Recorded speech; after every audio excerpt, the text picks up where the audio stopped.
രാഷ്ട്രീയക്കാരുടെയും സാമൂഹിക പ്രവർത്തകരുടെയും ഒക്കെ നാക്കുപിഴ ആഘോഷിക്കുന്നവരാണ് മാധ്യമപ്രവർത്തകർ. അപ്പോൾ രാഷ്ട്രീയ പ്രവർത്തകർക്കും അവരോടൊപ്പം നിൽക്കുന്നവർക്കും ജാള്യതയ്ക്കും അപ്പുറം അപമാനം തോന്നാം. എല്ലാവർക്കും തെറ്റുപറ്റാം എന്നതാണ് സത്യം.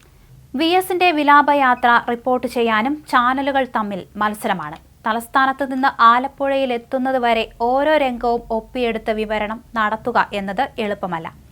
അതിന് ആവേശത്തിലപ്പുറം വലിയ ഏകോപനവും മനസാന്നിധ്യവും ആവശ്യമുണ്ട്. ദർബാർ ഹാളിലേക്കുള്ള വിലാപയാത്രയുടെ വിവരണം നൽകുന്നതിനിടെ 24 ന്യൂസിലെ ശ്രീകണ്ഠൻ നായർക്ക് സംഭവിച്ച നാക്കുപിഴയാണിപ്പോൾ സോഷ്യൽ മീഡിയയിൽ വൈറലായിരിക്കുന്നത്. ഇതേ തുടർന്ന് ശ്രീകണ്ഠൻ നായർ നാവുപിഴയ്ക്ക് മാപ്പ് പറഞ്ഞു. അദ്ദേഹത്തിന് അബദ്ധം സംഭവിച്ചത് ഇങ്ങനെയായിരുന്നു. മുഖ്യമന്ത്രി അല്ലാതായിരിക്കുമ്പോഴും പ്രതിപക്ഷ നേതാവായിരിക്കുമ്പോഴും ഒക്കെ തന്നെ അദ്ദേഹത്തിന് സുപരിചിതമായ രാജവീഥികളിലൂടെ ശാന്തനായ, ഒരുപക്ഷെ ചേതനയറ്റ പിണറായി വിജയന്റെ മൃതദേഹവും വഹിച്ചുള്ള വാഹനവ്യൂഹം മുന്നോട്ടു പോയിക്കൊണ്ടിരിക്കുകയാണ്. ഈ ഒരു ഭാഗം മാത്രം വലിയ തോതിൽ പ്രചരിച്ചതോടെ ശ്രീകണ്ഠൻ നായർക്കെതിരെ സോഷ്യൽ മീഡിയയിൽ വലിയ രീതിയിലുള്ള വിമർശനം ഉയർന്നു. ഇതോടെ തനിക്ക് മുഖ്യമന്ത്രിയുമായുള്ള അടുത്ത ബന്ധം വിശദീകരിച്ച് ശ്രീകണ്ഠൻ നായർ ചാനലിലൂടെ തന്നെ മാപ്പ് പറഞ്ഞു. നാവു പിഴച്ചതിന് മാപ്പ്, ക്ഷമിക്കുക, തെറ്റിനെ ന്യായീകരിക്കുന്നില്ല. എനിക്കുണ്ടായ നാവുപിഴ പല സുഹൃത്തുക്കളും പ്രേക്ഷകരും ചൂണ്ടിക്കാണിക്കുന്നുണ്ട്. വളരെ വ്യക്തിപരമായ അടുപ്പം മുഖ്യമന്ത്രിയുമായി കാത്തുസൂക്ഷിക്കുന്ന ആളാണ് ഞാൻ. വിജയേട്ടൻ എന്ന് വിളിക്കാൻ സ്വാതന്ത്ര്യമുള്ള ഒരു മാധ്യമപ്രവർത്തകനാണ്.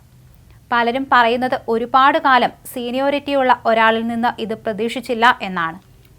ന്യായീകരിക്കുന്നില്ല. ലൈവിനിടയിൽ ഇത്തരം പിഴവുകൾ സംഭവിക്കാം. അത് തിരുത്താൻ ഒരു മടിയുമില്ല. ആദ്യം മാപ്പ് പറയുന്നത് മുഖ്യമന്ത്രി പിണറായി വിജയനോടാണ്. ഇനിയെങ്കിലും ഇത് അവസാനിപ്പിക്കണം. ലൈവായി നിൽക്കുന്ന സമയത്ത് പിഴവുകൾ സ്വാഭാവികമാണ്. ഇതിലും വലിയ പിഴവുകൾ പലർക്കും സംഭവിച്ചിട്ടുണ്ട്. ഞാൻ ന്യായീകരിക്കാൻ നിൽക്കാത്തത് കൊണ്ടാണ്. വിജയേട്ടൻ എന്ന മുഖ്യമന്ത്രിയോടുള്ള ആദരവ് കൊണ്ട് മാപ്പ് പറയുന്നു. ചില ടെലിവിഷൻ ചാനലുകൾ തന്നെ എൻ്റെ തെറ്റ് പ്രചരിപ്പിക്കുന്നുണ്ട്. ഞാൻ സാധാരണ മനുഷ്യനാണ്, അത് തിരുത്തും. സംഭവിച്ചത് നാവുപിഴയാണ്. ജനങ്ങൾ അങ്ങനെ തന്നെ കാണണം, ശ്രീകണ്ഠൻ നായർ പറഞ്ഞു. എന്തായാലും ഈ വീഡിയോയും ഇപ്പോൾ വ്യാപകമായി തന്നെ പ്രചരിക്കുന്നുണ്ട്. വീഡിയോയ്ക്ക് താഴെയും ചിലർ വിമർശനങ്ങൾ ഉന്നയിക്കുന്നുണ്ട്. പക്ഷേ മറ്റുള്ളവർക്ക് നാക്കുപിഴ സംഭവിക്കുമ്പോൾ നിങ്ങൾ മാപ്രകൾ ആഘോഷിക്കുകയല്ലേ ചെയ്യാറ്? വൃത്തികെട്ട മാപ്രകൾ ഏറ്റവും കൂടുതൽ ഇത്തരത്തിൽ ആക്രമിച്ചിട്ടുള്ളത് EP ജയരാജൻ, ശിവൻകുട്ടി എന്നിവരെയാണ്. അപ്പോഴൊന്നും തോന്നാത്ത അപ്പോളജിയാണ് ഇപ്പോൾ തോന്നുന്നത്. മറ്റുള്ളവരുടെ നാക്കുപിഴയാണ് നിങ്ങൾ ദിവസങ്ങളോളം ചർച്ചയായി വാർത്തയാക്കുന്നത്.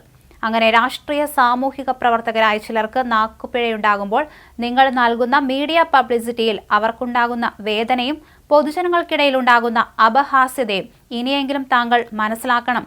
ശ്രീകണ്ഠൻ നായർ. ഇങ്ങനെ പോകുന്നു കമന്റുകൾ.